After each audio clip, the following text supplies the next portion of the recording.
Meetings. We've all had good ones and bad ones, but whether you are the organiser or a participant, you can all make a difference to whether the meeting is successful or not. Noah would like to share some of our tips and ideas to making your next meeting one of the successful ones. We will cover why to have a meeting, selecting attendees, scheduling and organising meetings, and also a few ideas about having productive online meetings and setting some ground rules. The first and most important point is to ascertain why you're having the meeting in the first place. Meetings have the purpose of achieving a common goal. If you aren't going to achieve that, then consider the validity of the meeting. Secondly, consider the attendee list. Are the decision makers there? Do you have the people with the relevant experience and knowledge? Too many people can often make a meeting unproductive. Scheduling meetings is often tricky. Be aware of other meetings and try not to schedule too many meetings in one day. If possible, keep meetings to 1 hour.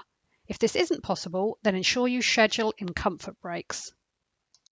Organisation is the key to effective meetings. The meeting organiser should write and share an agenda before the meeting so participants have an opportunity to prepare.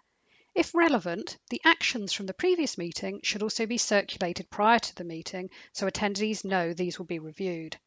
Actions should be confirmed at the end of the meeting so all participants know their responsibilities. Meetings should start and finish on time. Latecomers will soon realise that you aren't waiting and will hopefully be more mindful of timings for the next meeting. It may be useful to set timings for each topic to avoid overrunning. It will also help to appoint a timekeeper, minute taker and chair to keep the meeting running smoothly.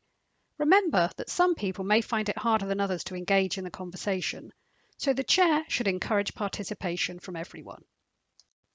Many of us are now experiencing more online meetings than usual given the current circumstances.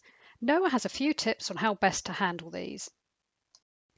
Firstly, focus your gaze on the camera and think about framing yourself in the centre of the picture. Try and give the meeting your full attention and don't try to surreptitiously check your email or phone.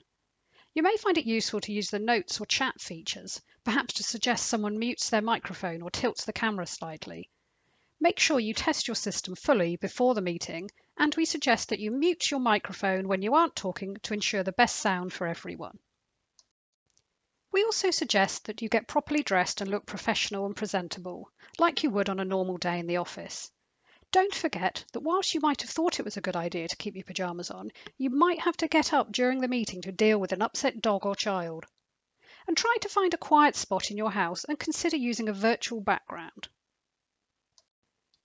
At Noah, we have a few meeting ground rules. Respect each other, everyone's opinion is valid. Listen with an open mind. Think before speaking. And allow everyone to contribute. And don't forget that switching from face-to-face meetings to online meetings can be a big adjustment for the whole team. A supportive environment is key in helping everyone transition to online meetings.